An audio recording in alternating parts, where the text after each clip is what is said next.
Bonjour les youtubeurs et bienvenue sur ma chaîne. Alors aujourd'hui je vais parler des règles.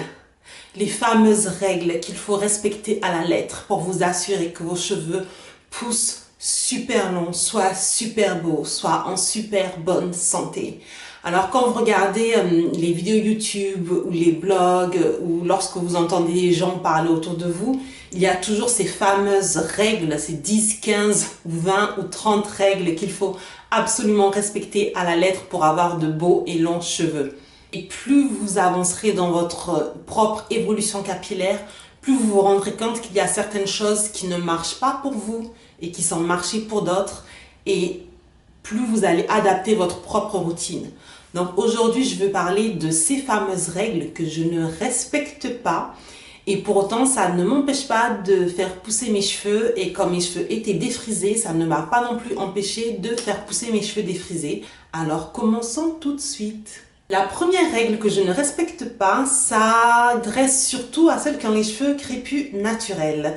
Car depuis, je sais pas, depuis 2 ans, j'entends beaucoup l'idée qu'il faudrait utiliser un après-shampoing au lieu d'un shampoing, c'est-à-dire un co-wash.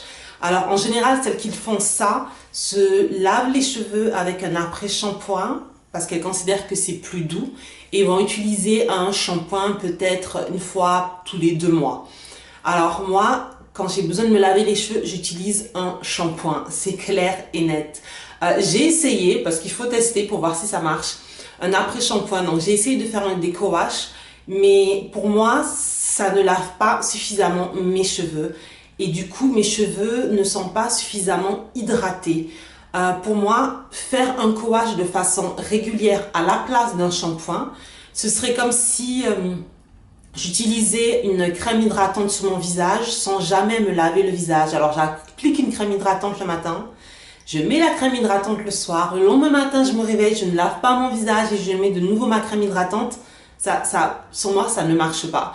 Pour que mes cheveux soient bien hydratés par un après-shampoing ou un masque, j'ai besoin qu'ils soient bien lavés, donc j'ai besoin d'utiliser un shampoing avant.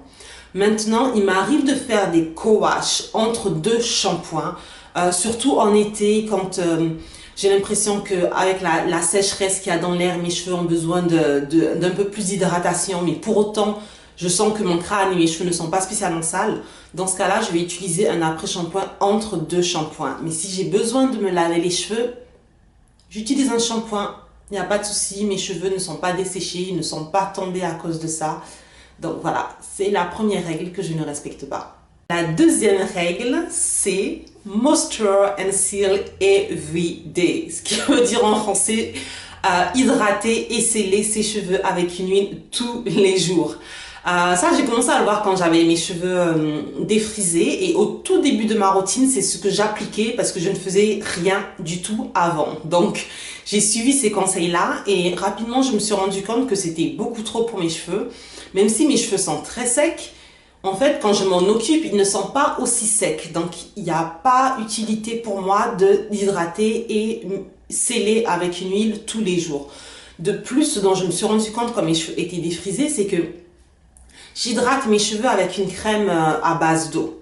Ensuite, je mets une huile par-dessus, ok, pour empêcher l'hydratation de s'évaporer. Le lendemain, je refais la même chose. 3 jours après, je refais la même chose.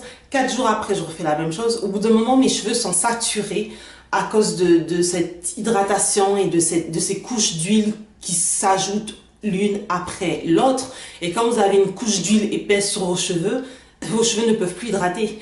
L'huile ne fait pas passer l'eau. Donc, sur moi, ça ne marche pas. Je me suis rendu compte, en fait, quand j'avais mes cheveux défrisés, j'hydratais et je mettais une huile peut-être 2 fois par semaine. J'hydrate, je mets une huile, pendant 2-3 jours, je ne fais rien. Mes cheveux vont bien. Et au bout du 4e jour, je sens que mes cheveux ont besoin d'un peu plus. Donc, j'hydrate et je remets une huile pour les jours qui suivent. Maintenant que mes cheveux sont crépus, c'est encore plus simple. Je fais tout le jour de mon shampoing. Je lave, je mets mon masque, j'hydrate, je mets une huile ou un beurre et je ne fais plus rien pour le restant de la semaine. Et mes cheveux se portent très bien. La 3e règle que je ne respecte pas, et ça s'adresse surtout à celles qui ont les cheveux naturels, c'est crépus, c'est de démêler les cheveux au doigt uniquement. Ça, je l'ai fait durant ma première année avec mes cheveux crépus parce que mes cheveux étaient assez courts et en fait, c'était très facile de les démêler au doigt. Quand j'avais des chutes de cheveux, je parle des chutes naturelles de cheveux, comme les cheveux sont courts, tu donnes un petit coup de main là et les cheveux morts s'en vont, il n'y a pas de souci. Seulement, avec mes cheveux qui ont commencé à pousser cette année, je me suis rendu compte que c'était plus possible, car si je démêlais juste au doigt, je n'enlevais pas tous les cheveux morts. Et quand j'allais me laver les cheveux, ces cheveux morts se mélangeaient avec mes autres cheveux et ça a commencé à faire des nœuds dans la salle de bain et c'est juste horrible. Donc maintenant, je démêle au doigt avant, certes, pour sentir les nœuds, mais ensuite, j'utilise toujours un peigne à dents larges pour enlever tous les cheveux morts. Un simple peigne à dents larges en plus ne va pas détacher un cheveu de votre crâne parce que c'est ça un cheveu mort, c'est un cheveu qui s'est détaché naturellement de votre crâne. Les cheveux qui sont morts, ils sont morts, sauf qu'avec un peigne, vous êtes sûr d'en enlever plus. En tout cas, c'est ce qui marche sur moi. Maintenant, si vous voulez utiliser que vos doigts, j'en vois sur qui ça marche, mais dans ce cas-là, il faut vraiment prendre le temps d'enlever tous ces cheveux morts. Et j'ai pas le temps pour ça. Non, non, non. La règle suivante que je ne respecte pas, c'est celle d'effectuer des soins protéinés pour mes cheveux. Alors, comme mes cheveux étaient défrisés, c'était autre chose. Je faisais des soins protéinés assez régulièrement. Mais depuis que je les ai coupés et que je les laisse pousser naturellement, eh bien, je ne sens plus le besoin de faire des soins protéinés. En même temps, je ne fais pas non plus de couleur, j'utilise rarement de la chaleur, très rarement de la chaleur dans mes cheveux. Donc, je ne fais rien d'agressif sur mes cheveux, rien qui nécessiterait pour moi d'utiliser des soins protéinés. Alors, les protéines que j'ai dans mes cheveux, elles viennent d'où? Elles viennent de mon alimentation qui est déjà très équilibrée. Et c'est suffisant, mes cheveux vont bien, ils sont forts et voilà. Donc je me dis si je n'ai pas besoin de faire quelque chose, je ne vois pas pourquoi je le ferai. En même temps, je sais qu'il y a certaines personnes dont les cheveux ne supportent pas les protéines. Moi, je n'ai pas de problème avec ça. Si je mets un soin protéiné demain, mes cheveux iront très bien. Mais j'ai pas besoin de le faire, donc je le fais pas. Alors, la dernière règle que je ne respecte pas concerne le coupage des pointes. Alors là, c'est le gros débat sur les chaînes, sur les blogs. Certains vont vous dire, oui, si vous coupez vos pointes de façon régulière, vos cheveux pousseront plus vite. D'autres vont dire, où est le rapport entre couper les pointes de façon régulière et la pousse des cheveux, puisque la pousse, ça vient du crâne, ça vient de votre organisme. Ça n'a rien à voir avec le fait que vous coupiez vos cheveux. Et je suis d'accord avec les deux, seulement moi j'aime couper mes pointes de façon régulière parce que quand je le fais, je retiens plus de longueur.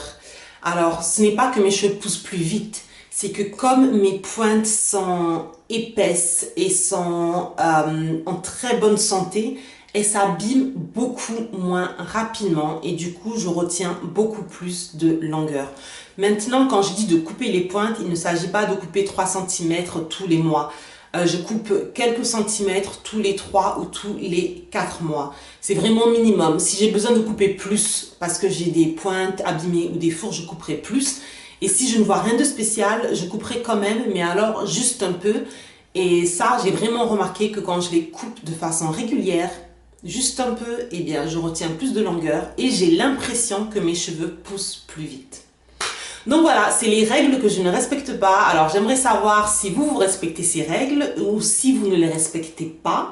Laissez-moi un commentaire et je vous vois dans la prochaine vidéo. Merci de m'avoir regardé. Bye bye.